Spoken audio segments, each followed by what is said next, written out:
Всем привет, дорогие друзья мои и подруги, с вами, как всегда, Алекс, и сегодня я вам покажу самое мощное, самое классное оружие в начале игры. Я сделал такую подборку именно для тебя, чтобы ты не убивал, не ходил по всяким боссам, да, вот сюда, вот туда, а с самого начала игры как бы взял себе в руки самое сильное оружие в Elden Ring. И начнем мы вот с этого вот предмета. Это, ты видишь, это сияющая коса. У меня есть ролик, как выбить все 4 косы. Давайте посмотрим, на что она способна. Мы каждое оружие потестим вот на этом большом мобе. Ну, чтобы тебе было понятно, да, я тебе покажу, где все это оружие по-быстренькому забрать. То есть абсолютно все. Наводимся на моба и попробуем вот сияющую косу на этом мобе. Ее можно забрать в начале игры, как ты понял. Это одно из моих любимых оружий. Вот они все упали, все лежат, все хорошо. Вот такие вот статы у нее. Она накапливает кровотечение 55 единиц.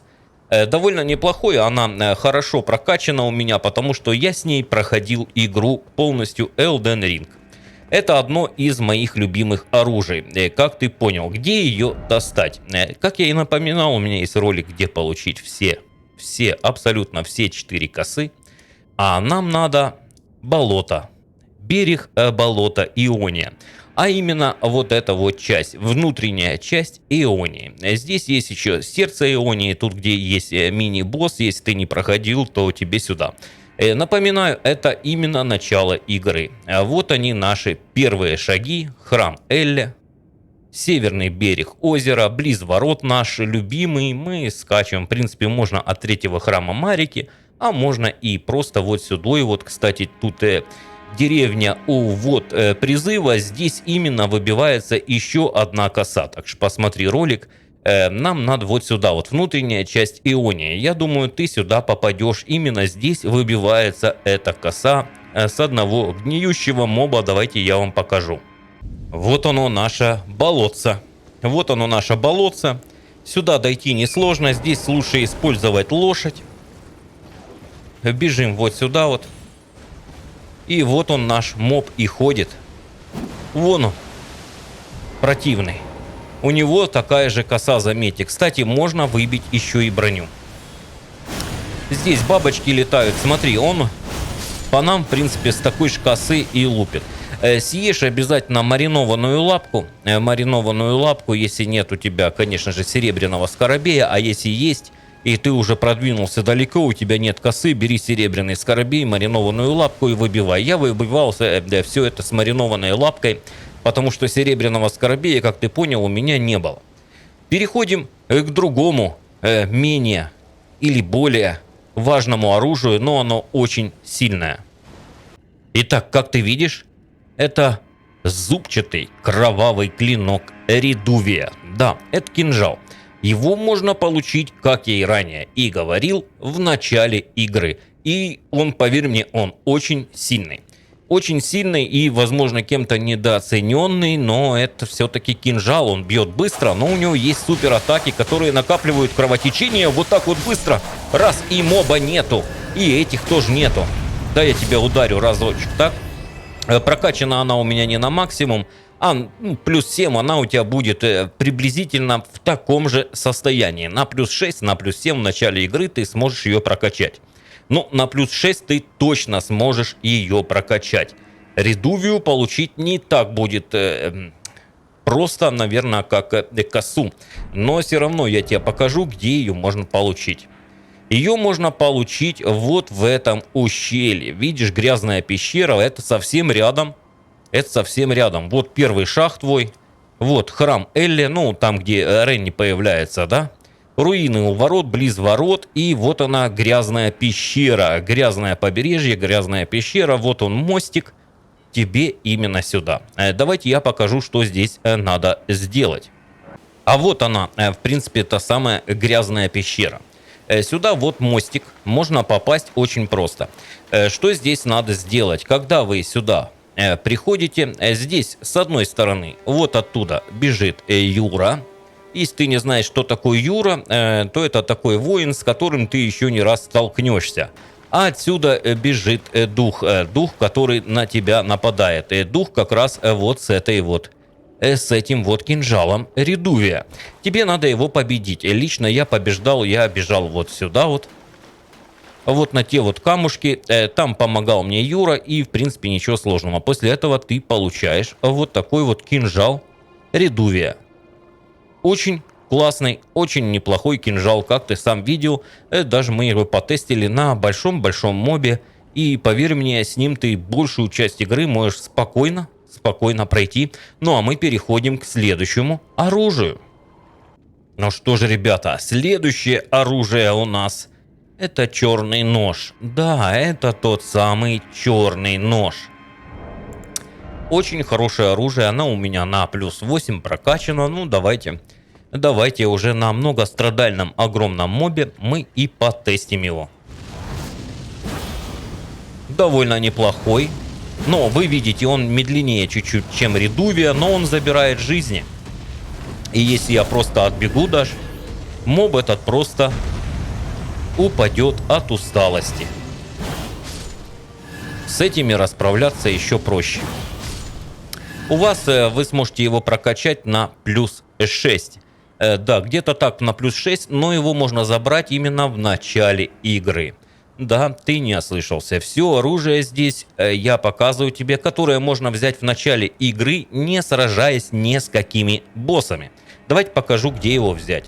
Взять его, конечно же, можно вот в этой вот локации.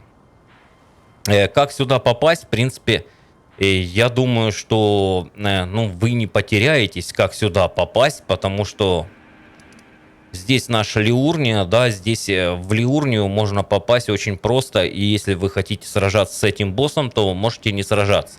Здесь есть мостики, и вот здесь вот, где старуха чтица пальцев сидит, вы здесь можете по краю оббежать. Вот так вот оббегаете, и можете добежать прям вот сюда вот. И даже вот сюда вот попасть, но не сможете попасть в замок.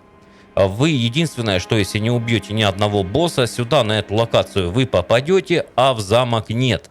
Потому что ребята пофиксили. Здесь раньше бастион столицы, вот здесь вот, да, здесь невидимая такая, точнее, видимая стена. И раньше я говорил уже, что можно было пропрыгать вот здесь вот под стеночкой и залезть сюда, просто умереть и возродиться. Короче, это уже с 1.05 патчем не работает. Так что не мечтай. Нам надо тропа со стороны бастиона. Это вот именно тропа. Здесь у нас есть храм Буревестника, могила Героя Святого. В принципе, нам нужна именно могила Героя Святого. Как сюда попасть, я думаю, ты понял. Здесь не так уж сложно попадать. Давайте я вам покажу тропа со стороны бастиона. Вот она, наша тропа со стороны бастиона. Идет дождь. Мрачная атмосфера, но ты не волнуйся. Для того, чтобы получить этот чернейший нож, тебе придется пройти вот сюда вот, да. Видишь, здесь барашки, цветы, и поэтому бьет молния. Но это можно сделать тоже в начале игры. Абсолютно. В начале игры можно дойти сюда. Но здесь тебе придется сражаться, как я и говорил, именно с тем самым черным ножом. А многие... конечно, умирают в начале игры здесь и не понимая, как сражаться. Кстати, там еще талисманы будут и куча всякого интересного. Сам черный нож будет сидеть вот здесь. Вот здесь он сидит. Для того, чтобы с ним сражаться, я бы, конечно, взял бы хотя бы дух призыва Медузы. Дух призыва Медузы тебе позволит довольно неплохо здесь сражаться с ним, потому что у него вот этот вот клинок довольно неплохой. А если возьмешь Редувию, то в принципе будет все нормально. Ну и сияющей косой, я думаю, ты его победишь. Дух Медуза либо волки тебе здесь помогут. Они будут байтить его на себя, при том, как ты будешь расстреливать его издалека. Запасись маной и запасись жизненными бутылочками. Вот именно здесь ты можешь взять этот черный нож. А мы переходим к следующему оружию. Итак, следующее оружие. Да, это не дубина, это жезл смерти, но это двуручный меч. Как ты видишь, обычный колющий двуручный меч накапливает обморожение. Сейчас давай, как всегда, моб, прости нас, мы потестим на тебе. Но также я тебе потом покажу, как его достать. Делает он вот так вот, но, как ты видишь, подходить приходится ближе.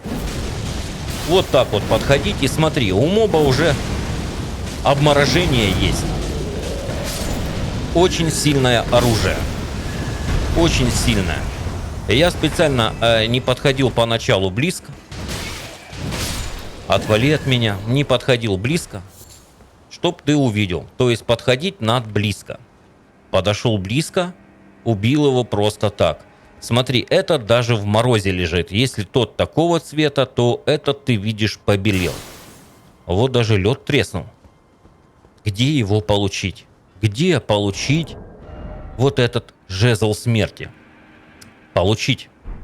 Получить, ребят. Получить его можно у птицы смерти. Да. Я тебе сейчас покажу, где. В общем, нам надо южная отмель, болото Ионии. Либо южный тракт звездных пустошей. Давай сюда переместимся, я тебе быстро покажу. Хотя у меня есть ролик, как я получаю это оружие. Если не смотрел, обязательно посмотри. Там я сражаюсь как Тарас с птицей смерти. Итак, вот она наша, значит, дорога любезная. Нам надо вызвать лошадку. Вот он огонек справа. И скакать. Здесь у вас будет еще всадник смерти. Всадник смерти, ну, лучше его не трогать, но я его убил. У меня он уже, скорее всего, не появится. А если появится, то убьем еще раз прям вот этим вот копьем. Вот сюда вот идем мы. Здесь у нас карта открывается, кто не знает. Вот он, столбик справа. Вот он. Вон там ворона сидит, огромная ворона, ты видишь, да? Вот здесь вы получаете карту. Как сюда доскакать? Ну, в принципе, так же, как же мы косу выбивали, да, по тому же маршруту. По тому же маршруту вы скачете сюда. Кстати, здесь есть торговец и есть еще вот там вот секретная пещерка, про которую почему-то никто не знает. Мы идем сюда именно ночью. Не путай. Тебе надо на огоньке отдохнуть именно до ночи. И вот здесь вот будет огромная птица смертью, но только ночью. Я напоминаю, у меня есть ролик, можешь посмотреть. Нам надо всего лишь пропрыгать вот сюда вот. Прыгаем быстро, там вверху моб, он бросается горшками, я не знал про него, теперь знаю. И вот сюда вот запрыгиваем. Все, после этого встаем с лошади. И вот отсюда любым оружием, дальним, ну, естественно, дальним, мы убиваем птицу смерти. Любым. Вот, сильно не выходим, вот отсюда вот можно ее убить. Она сюда просто не попадает. Она сюда не попадает и не может вас убить. Допустим, сияющей косой справиться здесь будет легко. Но если у тебя нет сияющей косы, и ты ее не выбивал, и у тебя нет редувии, потому что редувия достает она вот когда вот здесь только, а когда отходит, она уже не достает кинжал редувия, ты можешь взять любой лук, даже вот у того вот торговца. Ну а мы переходим к следующему оружию. Ты видишь, это ледяная игла. Это шпага, значит. Ледяная игла — это колющий меч. Простыми словами, это шпага. Накапливает обморожение 60 единиц. С ней можно пройти всю игру. Давайте я покажу, как она накапливает. Я не буду какие-то удары делать там. Супер-пупер. Вот, она накопила 2000 урона. Ну и моб уже как бы он двигается, да. Но очень медленно двигается. В общем, здесь просто нечего тестить даже. Здесь нечего тестить. То есть, ну, вот так вот. Вот так вот. Супер удар у нее. Как у обычной шпаги. Вот, есть и с разворотом. И вот такой вот. Вот такой вот. Как ты видишь, так больше мороза. В общем, где ее взять? Все просто. Нам надо Лиурния, да, Лиурния. Как сюда попасть, я уж повторял. Если ты не убивал первого босса Годрика, ты просто пройди вот здесь возле бабки. Просто обойди замок, пройди и спустись. Вот здесь прям спустись. Пройди сюда, хочешь сюда, пройди, здесь карта есть. тебе надо руины королевских владений. Вот, ну и дорога к поместью, это военный советник Иджи здесь сидит, вот подсказка вылезла, да, и тебе надо именно в руины. Кстати, ролик по игле этой отдельно есть на канале, давай я тебе покажу, где она находится. Озерная Лиурния. Вот он наш Иджи, если ты не знал, здесь невидимая стена, вот здесь вот. Тебе надо долбануть по ней просто, и все будет нормально. Здесь маги, да, они появляются, я их сначала всех убивал. Тебе надо пройти вот сюда вот за мной, то есть чуть-чуть левее. Здесь волки. Мы можем их чуть-чуть обморозить. Можем так обморозить, можем так обморозить. В общем, шпага это довольно нифиговое оружие. Я тебе сразу скажу. И вот здесь вот у тебя не будет этой пещерки. Пошел нахер. Значит, у тебя не будет этой пещерки. Все, что тебе надо сделать, либо топот, либо лук, либо еще что-то тебе надо ударить. У тебя появится вход, ты зайдешь сюда, подерешься здесь немножко, совсем чуть-чуть, все безопасно, все максимально хорошо, откроешь дверки, и вот в этом ящике у тебя будет эта ледяная, леденющая игла. Ты видишь, как она светится, да? Это классное оружие, а мы переходим к следующему. Итак, ты видишь следующее оружие. Ты не думай, это не Звездные войны, ничего такого, это пата с тайнописью, да. Это пата с тайнописью, кулак, рубящий, колющий. Значит, ей вера, конечно, нужна, да, я не знаю, вера 30 будет у тебя в начале игры, но забрать его можно именно в начале игры. Вообще, раньше, чем ты думаешь даже. Давайте потестим его, а потом пойду покажу, где забрать его можно. Есть вот такой вот удар. Вот. Но, а если просто бить, посмотри. Посмотри, как быстро. Очень быстро. Очень быстро. Моб, в принципе, от ударов даже не очухивается. И, кстати, самое главное, я забыл тебе сказать. Про самое главное, ты представляешь, забыл сказать тебе. Это пата с тайнописью. Если моб со щитом, и он ставит блок на щите, то вот этой пате с тайнописью по барабану, есть ли у него щит или нет, она его пробивает наглухо. Где забрать, ребят? Стол утраченной благодати, стол круглого стола. Да, ты правильно понял. Итак, вот он наш круглый стол. У меня он горит, конечно, но ты не волнуйся, у тебя гореть он не будет, потому что я игру прошел уже 3-й или 4-й раз, не знаю. Тебе надо вот этот балкончик и просто сигануть вниз. Вот сюда вот. Здесь появится чувак, которого ты должен будешь победить. Потом настоятельно рекомендую тебе зайти вот сюда вот. Зайти вот сюда вот. Зайти вот сюда вот. И зайти вот сюда вот на постельку. Ты видишь эти угольки? Они тут с начала игры, в принципе, и то, что замок горит, это ни при чем. Ну вот, я тебе показал. А мы переходим на вот этом вот красивом фоне с этой картины. Как ты думаешь? Да. К следующему оружию. О, да. Как ты видишь, это мой любимый, самый первый меч в Элден Ринге, в который я влюбился в него просто. Это клык ищейки. Я тебе покажу, да, что он делает. Он накапливает кровотечение 55 единиц, но в нем смысл еще не в этом. Это оружие ты можешь забрать тоже в начале игры. И первое мое прохождение игры Elden Ring я, в общем-то, прошел с этим мечом. Да, до последнего босса и побил его там. Смотри. Опа! Смотри, какие удары сделал мобу, да? Я не знаю, вот эти мешают постоянно. Может, тебе не видно было? А сейчас тебе без моба покажу. Просто мувмент, просто супер. Смотри, делаю так. А потом исчезаю и делаю так. В общем, это такой непобедимый меч, если правильно с ним управляться, правильно делать мувмент. Ну, ты понял, да, вот эти вот вещи. Вещи, которые все любят. Мувмент. ну ты понял, да, вот эти вот такие вот вещи в Elden Ring, типа Мувен там и все дела, то это просто непобедимый меч, а еще он, ну, дамажит, дай боже. Кстати, забрать его можно без боя, о чем у меня есть ролик, как забрать клыки, щейки без боя в начале игры. Но я тебе все-таки покажу, где его можно забрать. Где наш первый шаг? Вот он, наш первый шаг. Южный берег озера. Ну и как ты видишь, здесь есть узилище одинокой ищейки. А вот именно здесь, в этом узилище, я думаю, ты знаешь, что такое узилище, да? Это не то, что там ты подумал, да, у кого-то, если там есть какое-то узилище твое любимое. Это мое любимое узилище одинокой ищейки, да, оно именно здесь.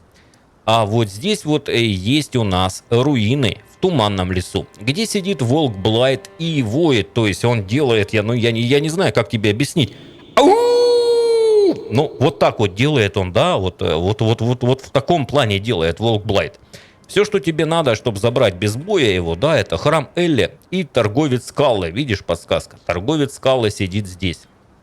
Тебе надо ночью просто прийти в эти руины и уйти оттуда.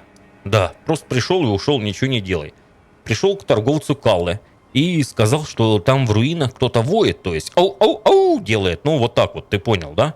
То есть просто сидит и воет, и вот так вот воет. Вот, после чего он тебе дает жест щелчок пальцами. Вот такой вот. Вот такой вот щелчок пальцами он тебе дает, ты идешь сюда, щелкаешь пальцами, спускается волк, вы с ним говорите, и он говорит, что он тебе, в принципе, может помочь чем-то, да, то есть ты хороший, и Блайт хороший, и вот здесь вот в узилище одинокой ищейки его можно активировать, и, в принципе, эту ищейку в начале игры он сам побьет, после чего вы получите вот этот вот офигенный клык ищейки. Ребята, а с вами был, как всегда, Алекс. Вот это все сильное, суперсильное оружие в начале игры. Ты его сам видел, я тебе показал, где оно. Поэтому пока-пока, до скорого, мы с тобой еще увидимся.